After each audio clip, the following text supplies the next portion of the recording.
Hello, beautiful people.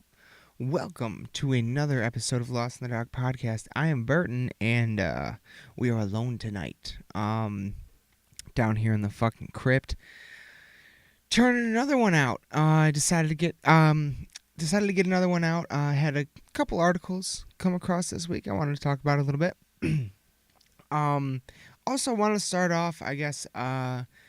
I've been saying, for anyone who follows it, I've been saying on social media and on this show that I'd have the Hexed Children of Bodom's new album Hexed review out before the end of this week. It probably won't be before the end of this week, as it turns out. In all honesty, I'm having a little trouble trying to figure out what to do with these reviews. Like how to put them on video, to not put them on video, to just make them a part of an episode. I definitely want to. I think I want to have them stand alone, and not necessarily be a part of the episodes as much anymore. Maybe do like shorter review videos. I kind of like that idea. But it's first of all, I pre-ordered it, and my pre-order came a bit late. So I didn't actually get the album until about a week after it was out. So I got it on like Monday. So I've only actually been able to have it, the physical copy, for about a week. And here's the thing, all right? You'll hear the singles, you'll hear the songs, or maybe even the full album for the first time before you if you're like me and you still get the physical copies. I will often hear most of the album before I get the physical copy. But here's the thing. Those first few listens are just like, you're just kind of like looking for, like, how heavy is it? You know what I mean? Does it make me headbang? Just like the basics. You know what I'm saying? What does it sound? What's the idea here? What does it sound like? You're not in depth. You don't know it yet, And the other thing is, a song that you hear playing through your headphones, unless you have really good headphones, even then though, playing through your headphones, playing through your fucking computer or TV speakers or whatever, unless, again, you have a great sound system, which has a lot of bass that could be good, but heavy metal is meant to be played loud as fuck. And the one good place I have a good sound system is in my car, and where I have two 12s, and that's how I like to listen to my music, is in the car, driving all the way up on the radio, the fucking bass, everything kicking. I can feel the vibrations in my chest. You know what I mean? That, for me, outside of live concert, is, the experience that I want. I've literally heard songs, didn't like them, and then got in my car, listened to them again, and liked them because I was hearing things that the other speakers just didn't pick up and shit. So it's important to, I think, like, really figure out what your favorite way of consuming this art form is, and doing that. You know what I mean? I love driving around with loud music. I fucking love it. I've done it ever since, like, as long as I've been driving. That was one of the first. Like, Preston got a set of 12s in one of his first cars, and ever since then, every single car him and I have owned have had 12s, at least a set of 12s in them, and we always are able to fucking crank it. And it's amazing. So that's how I like to fucking take in the music. And then the other part of it too is, for me, I don't know if it's like this for anybody else, but for me at least, I'll get a new album, I'll get obsessed with it, I'll have it on repeat for 2, 3, sometimes 2 whole months straight, pretty much that nonstop the entire fucking time. I'll love it. I'll learn its intimate details that I can pick up on and shit like that, and then I'll get, not tired of it, but I'll want something else. My taste will change in that for a moment, and I'll go a few more months, and then I'll come back to it, and then I'll hear it with fresh ears again, knowing it already, and like I won't be looking for the parts that I've already found anymore. I'll find new parts and discover new things about the songs and things like that. Like that once it comes back around, I think that is when, for me at least, that's when I really get the full grasp of an album. Like whenever I like get obsessed with it, listen to it a million times, and then don't listen to it for a while and then come back to it. That's when I get a real understanding of what is, I don't know, that's the way it makes me feel, is when I get really into it, especially and yeah, it just like I don't know. I'm kind of like that. Everybody's kind of like that with movies. The more time you watch it, the more stuff you catch. But with music, it's different. And yeah, like that's just the way. I don't know. I don't know if anybody else is like that. I don't know if I'm a fucking weirdo or not. But that's the way I kind of like to take it in.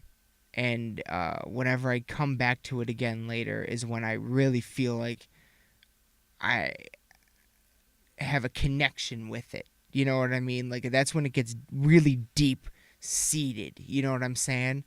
That's when, or maybe that's when the deep seeds start to actually grow. You know what I mean? Like that's really where what usually goes on. So, and never having done like real reviews or anything like that for anything before, it's hard to try to milk the album for everything that it has on a shorter basis. So I think that's why with mine, I don't know, I just might put them out, a couple weeks after I get the album. So that way I'm not trying, I don't want to just listen to the album 10 times one night, have a review in mind and do it. Like that's not getting to know the album to me. That's not going to, I am not going to be able to verbally express how I truly feel about the album at that point.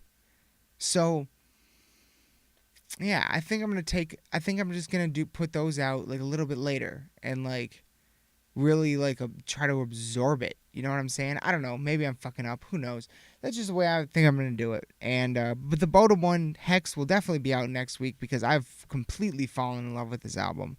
I love it to death. So, it's still coming. Don't worry. I'll film it this weekend and send it off to the Mastro Preston to edit it all up and post that shit. But yeah, I just wanted to start there because I'm just kind of like, I'm going back and forth. I'm struggling. And then even when it comes to the review, it's like, okay, do I try to review it objectively or do I try to review it subjectively? Or do I, do I compare it to other things or do I let it stand on its own? You know what I mean? So there's a lot of back and forth I've been going on, but I think I've got a pretty solid idea, and yeah, we'll get that going. So I just want to talk about that for a minute, but let's get into it. A couple news stories, a couple articles came to my attention this week that I wanted to bring to your attention if you had not heard of them yet. You know what? Let's slow down a second because I haven't even started this podcast off correctly yet with an inaugural Tokety Doke Doke from the Black Dahlia Murder, Nightbringer's Steamroller Pipe from Chameleon Glass. Go ahead and check out Chameleon Glass. I believe they're on Instagram and they have a website and they do a lot of good work. This is a fantastic glow-in-the-dark pipe that I love.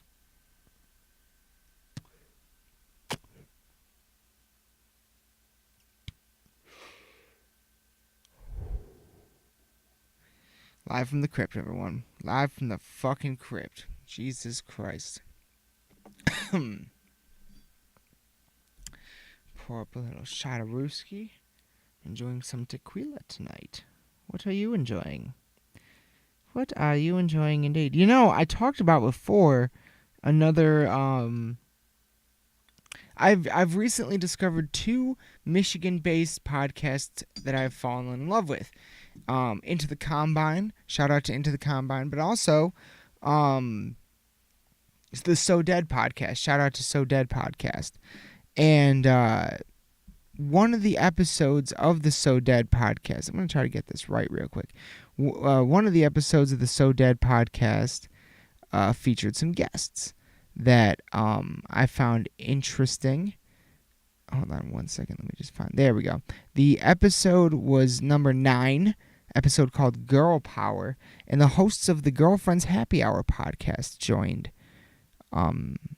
Jen and Danny in the So Dead lair to bring attention to unsolved murders in mid-Michigan women. Fucking great episode, like really fantastic, and I liked everyone on it. So I even checked out the Girlfriends podcast, and there was an episode about like Ouija boards and their own personal experiences with hauntings and stuff like that, which I quite enjoyed. But the reason why I brought that up right now is because at the beginning of each one of their episodes, they pour themselves a little drinky poo. So cheers to all and any of my fellow Michiganians, whatever the fuck, fellow people from Michigan who are into the occult, folklore, and heavy metal of our area. Cheers to you, my friends. I love you all.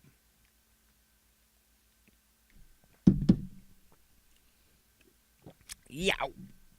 That'll put lead in your pencil. Woo! Hoo, hoo, hoo, hoo. Live from the crypt.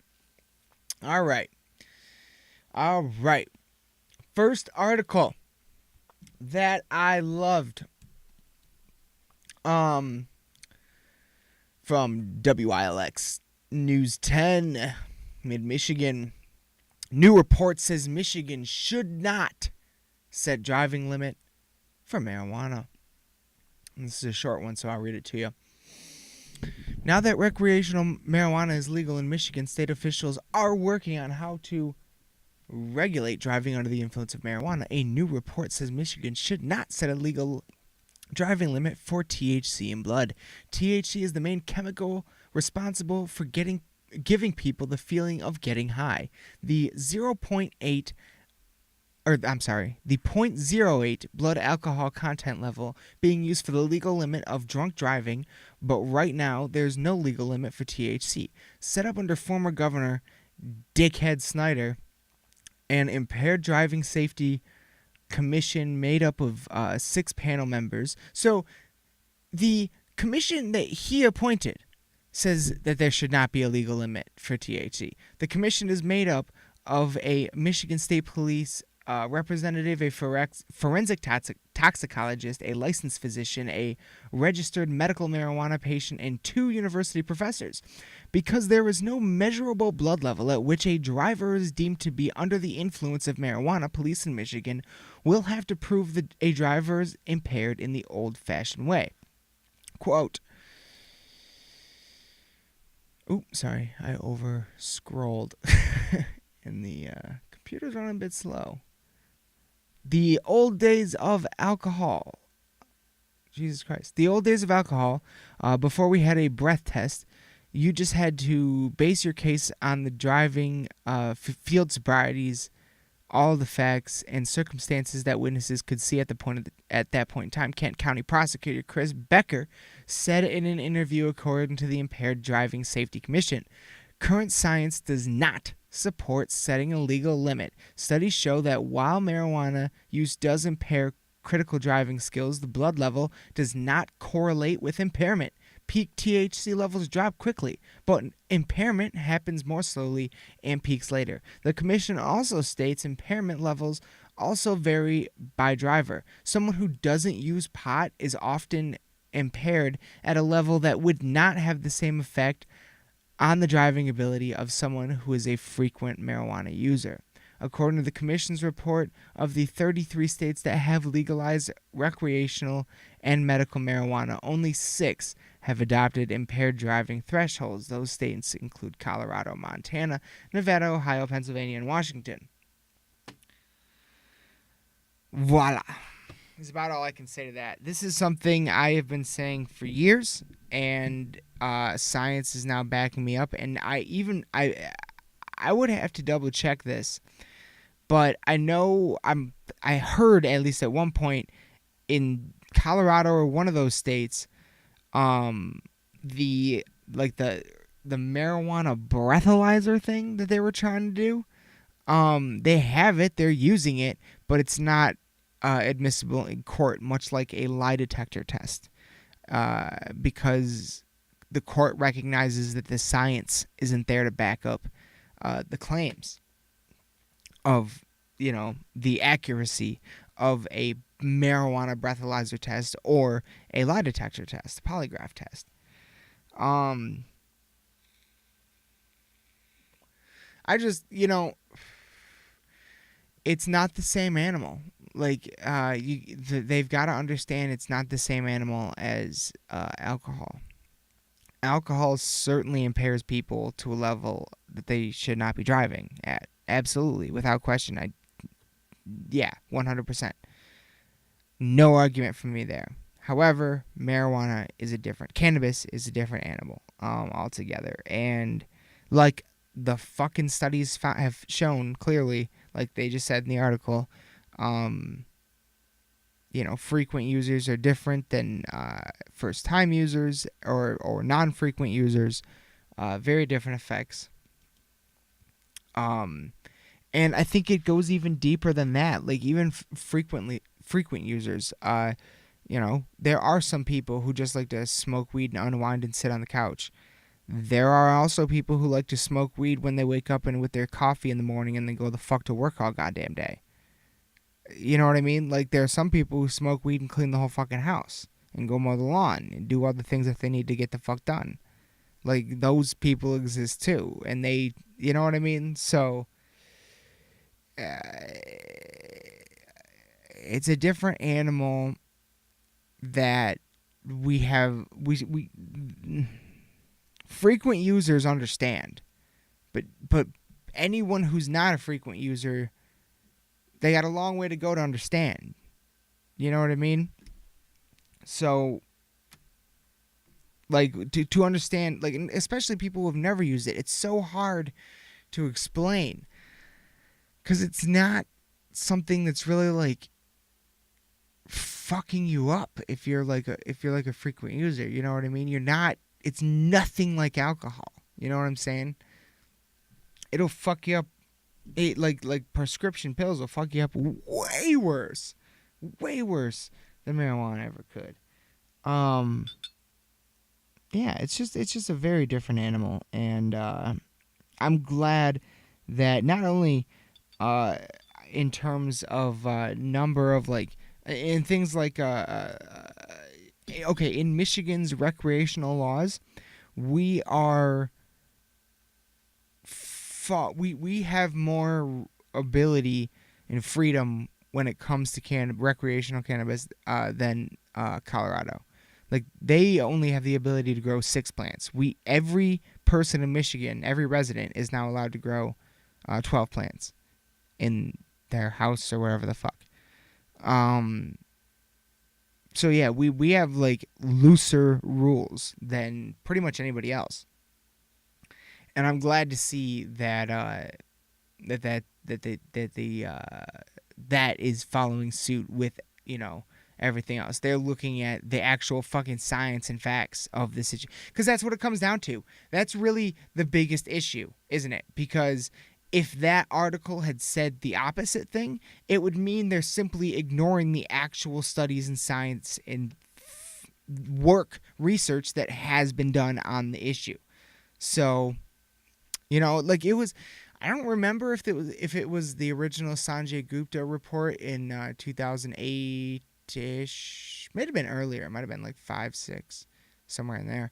But way back in the day when Sanjay Gupta was all over this shit, I think it was one of his where he actually showed like there was a fucking test where they had like three people take a fucking driving test. One of them never smoked. One of them smoked sometimes. One of them smokes every goddamn day. The person that smoked every goddamn day, the cop couldn't tell if they were if like the cop said I wouldn't pull them over, but everybody else he said yeah I'd probably pull them over. So, like it's fucking it's just there's been lots of studies, there's been lots of reports, there's been lots of peer-reviewed articles about all of this subject matter, and it's all available online. Okay, it's just a matter of actually doing the research. You know what I'm saying? And Trust me, I'm not saying I'm an expert. I don't know shit, all right? I am not an expert. But I have done backbreaking amounts of fucking research on this fucking issue and this topic for school papers, for fucking my own edification, for all kinds of shit. So I try to keep up to date. That's what I do. I try to keep up to date. That's all I do. Speaking of not so up to date, this is an old article that I wanted to share because there's a new article that reminded me of it. Oh my goodness, this computer is being extra slow tonight. So sorry, everyone. Well, we're here in the crypt. Things happen in the crypt that are unexplained. My pretties. All right, here we go. So, I don't know how many of you remember this. This is an article that went around a bit last year. Elderly men escape nursing home to go to heavy metal festival in Germany. I think we all know what festival they're talking about. Now, if I can get this to scroll right, I can actually read you the article from USA Today. 2 elderly German men escaped the confines of their nursing home Friday to attend the Wacken open-air heavy metal festival. Police said the nursing home alerted police after the gentlemen were found to be missing from the center. Police then found the aging metalheads at 3 a.m. at the Wacken Open Air, the world's biggest heavy metal festival. The police spokeswoman said they were disoriented and dazed. Hi. They obviously liked the metal festival, police spokeswoman, Merel Neufeld told public broadcaster, oh Jesus, I'm not even going to try to read that. The care home quickly organized a return transport after the police picked him up. The 29th edition of the legendary festival was fully sold out with an expected 70,000 people in attendance for the 4-day festival. Headlining acts that year included Danzig, Judas Priest, Hatebreed, In Flames, Running Wild, Arch Enemy, In Extremo, and Eskimo Cowboy? Caliboy? Well, I don't even know who they are. Anyway, so yeah, that article went around last year a bit and gave everyone a nice little chuckle that, old people goals. I hope that's me when I am that age, escaping from wherever the fuck I am to go to the greatest concert on the face of the earth. That article popped into my head after I read about this new article. Once again, slow boats, computers. Here we go. Elderly couple sued for blasting Iron Maiden too loud.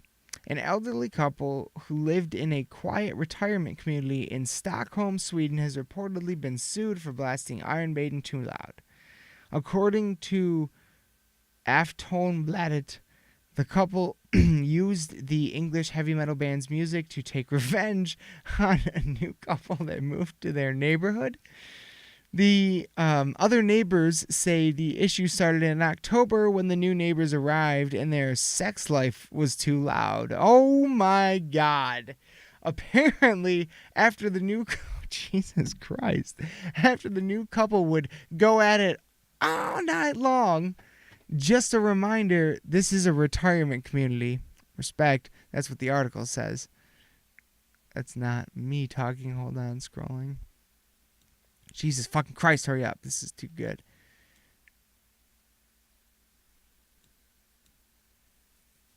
I'm going to throw this fucking computer through the goddamn window.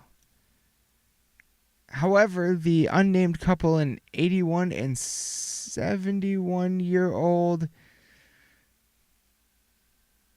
man and woman, were having none of it and decided to make more noise but turning up the dial on the stereo and chucking on some fucking Maiden. It got so... That was me. I added the fucking... It got so bad, police were called and had to force their entrance into the house while Afraid to Shoot Strangers was playing. Thankfully, no shots were fired. Police reportedly charged the couple with harassment, but the lawsuit was later dropped. That is fucking hilarious. Literally. Like that. So a couple moves in, they're banging too loud. The other couple gets mad, so they turn on Iron Maiden to 11 to try to drown out the noise of all the banging that's happening all night. That is fucking amazing. Are you kidding me? That's the best story I've ever read.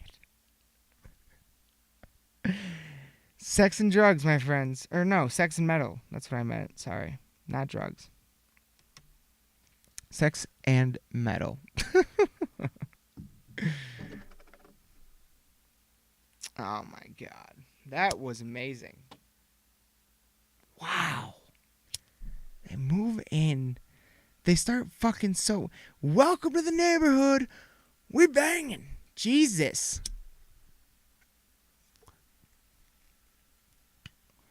Like, at what age do you have to be? At what age? At what age are you where people come over and ask you to not bang so loud? And you just go, fuck you. Like, what is that? Like, what? Think about a normal. I mean, I don't know. If I lived in an apartment and someone's like, can you guys forget? You're going pretty fucking crazy. I don't know. I feel like I'd be embarrassed, right? Like, I'm pretty sure I'd be embarrassed. I'd be proud, to myself, but I would also feel embarrassment. So,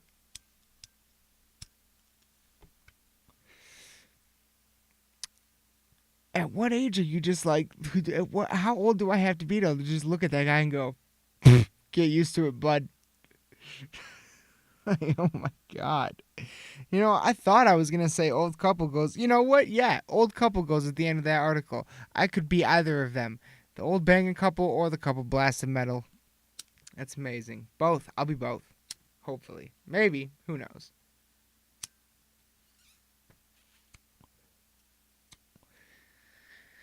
Whew. That was hilarious. That's fantastic. Here's to crazy old couples banging and blasting Maiden. Here, here.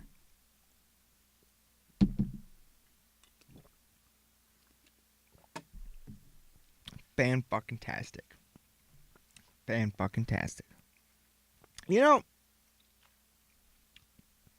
Metalheads know. One thing that drives me crazy is this, this new trend of posers wearing the metal shirts that don't know what metal is. They aren't part of the family. It's a little upsetting. A little bit. I saw a video the other day of a guy wearing a Slayer shirt, and the person taking the video was like, hey, what's your favorite Slayer song? He's like, what? Is it a band? I don't know. I just thought it was a cool shirt. I'm a Slayer. And I went, oh my god. Oh my god. I was pretty annoyed by that. That is for sure. Because, on some level, we had to, you can fucking, as a kid, you went to the store, people, my generation, I did, I guess, once or twice.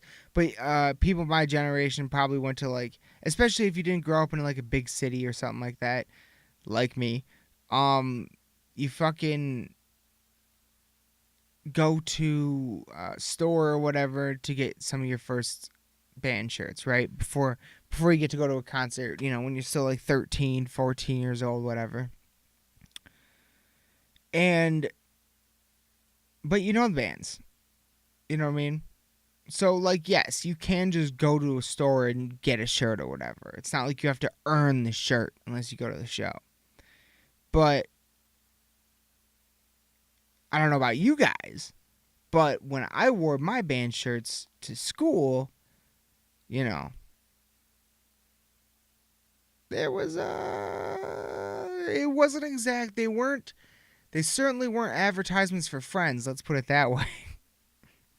Like, you know what I mean? Yes, you do know what I mean, probably. Hopefully, if you're a metalhead. So, like I've said before, I was the only metalhead at my fucking school. During the entire 4 years that I was there, I was the only one who owned a Cannibal Corpse t-shirt and actually wore it. 3 Inches of Blood, Bodum, Maiden, Lamb of God. I had all of them. You know what I mean? So, and yeah, there was a ridicule for it. You know what I'm saying? So like you didn't put on the uniform. Like the uniform protected the. In a sense, the ridicule was always there. But once you actually had the metal shirt on, it was like your armor. Like you were. It didn't matter what anyone said because you had that. Like, make fun of this fucking Eaten Back to Life shirt all the fuck you want. But I'm listening to the hardest, craziest shit. And it makes me feel amazing. So fuck off. You know what I'm saying? Like, one of my favorite guys in the Headbangers Journey, anyone who's never seen Sam Dunn's Metal Headbangers Journey documentary, like, look, if you're not a metalhead and you're listening to this, watch that. Give it the hour and a half, 2 hours, whatever the fuck it is. Give it that time. Go in with an open mind. If you're not a metalhead, go in with an open mind and be like, I'm interested to learn about this subculture. And go in with an open mind, watch that documentary, and it will at least get you to the beginning of understanding of what this all is. But one of my favorite guys in that documentary is the guy in New York who had a Lamb of God shirt on. And he was like, people always ask me, like, when are you going to stop wearing those shirts? When are you going to, like, grow out of it? He's like, fuck you, never. It's not something you grow out of. It's not something that, like, you're, like Rob Zombie said in that same documentary. And I quote Rob Zombie, I never met the guy that was into Slayer for one summer. You know, I've met the guy that has Slayer carved into his chest. I've met that guy. You know what I mean? Metal's not some passing fad for the metal fans. It's everything. It's not something you ever grow out of. It's something that is just a part of you. And yeah, it's always there. It's the constant. The beginning, the genesis. It's the life force, the stream. You know what I mean? Like it's all of those things to us.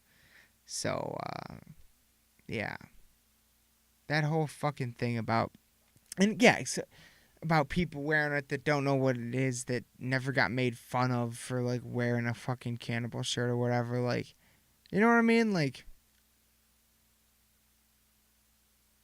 fuck them. Especially since A, the money they spend on that shirt isn't going to the band, and B, they're never going to go to a show. Because they don't even know that it's a fucking band. So, fuck them. Posers. But you know what?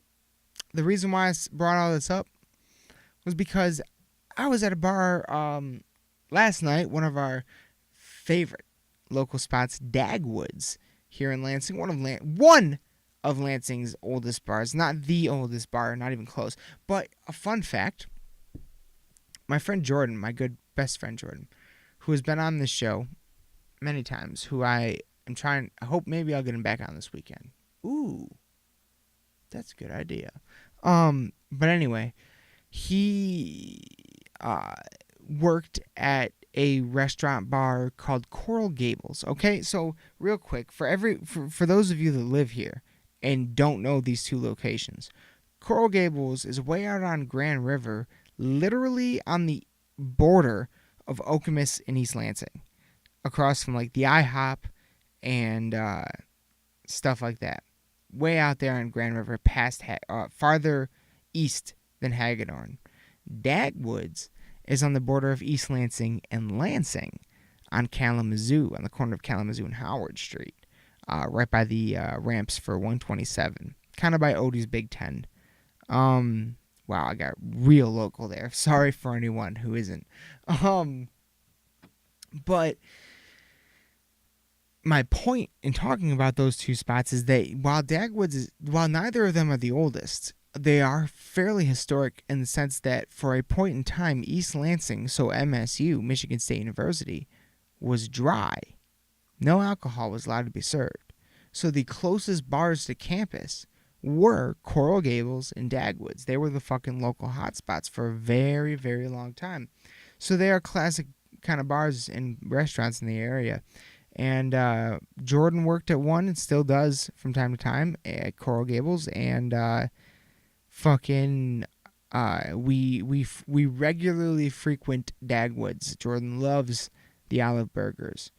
And yeah, it's a great place. It really is. And we were there the other night with Aaron, co-host of Lost in the Dark podcast and drummer of Bogwraith. Shout out to Bogwraith. And I'm sitting there with a Cannibal shirt on, and the guy sitting at the table next to me goes, "Cannibal Corpse, they're playing with Slayer next month," when it's actually 2 months. But anyway, I was, "Fuck yeah, man, I'm going to that show." And he's like, "Hell yeah, man, me too." And we started talking about metal for a minute. And it's those moments that us as metalheads fucking love. Like that's why it pisses me off when posers wear the shirts. So when I see someone with a Slayer shirt and I give them a head nod and the horns, I expect a response, not a weird look. You know what I mean? Like, anytime you're out in a fucking Slayer shirt, you should be aware someone might give you a head nod horn. And if you're at a bar, someone might just yell, "Slayer!" Like, you know what I mean? Like, it's possible. I've seen it happen. So, yeah, it just drives me, I don't know. That shit drives me crazy. Holy fuck. We've gone for longer than I thought we would. You know what? Yep, I'm going to wrap it up. So thank you all for listening. I love you so much. Seriously. Anyone who's listening you are just fucking unbelievable. Aaron will be back on the podcast again very soon. This weekend, I think we just went and saw the film Us, the new Jordan Peele film. We will be reviewing that. And, like I said before, I'll have the Hex review out next week. And, maybe I'll sneak in an episode with Jordan, hopefully. And also, real quick, we actually have another sort of lost episode. Preston and I did record an episode last weekend, but the computer fucked up again. We didn't lose the whole episode, but it's super like there's a lot of skipping and not good enough to post. So I'm sorry about that. Maybe Preston will do a solo, but if not, we'll get him back on very soon. Obviously. Needs to be here. He is the co-founder. So yeah. Thank you. If you listen to this, if you're listening now, I fucking love you to death. Make sure to check us out. Leave a review or a rating on the Instagram, on YouTube, subscribe, iTunes. I'm sorry. That's what I meant. Rating or a review on iTunes. Follow us on Instagram for a lot more content.